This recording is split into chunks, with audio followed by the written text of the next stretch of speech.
अस्सलाम वालेकुम वरहमतुल्लाहि वबरकातुहू। आप सभी लोग कैसे हैं? तो आज मैं आपसे शेयर करने वाली हूँ सूरे फलक का तर्जुमा।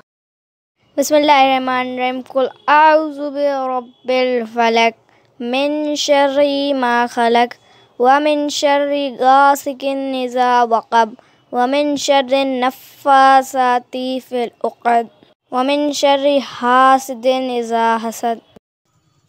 In the name of Allah, most gracious, most merciful, say, I seek refuge with the Lord of the day, from the evil of the darkness when it spread, and from the evil of the blowers into knots, the evil of envious when he envies. अल्लाह के नाम से जो बड़ा ही मेहरबान और निहायत रहम करने वाला। पनाह मांगता हूँ सुबह के रब की, शर से उन चीज़ों की जो उसने पैदा की, और शर से अंधेरों की जब वो छा जाए, और शर से फूकने वालियों की गिरोहों में, शर से हासद की जब वो हसद करे।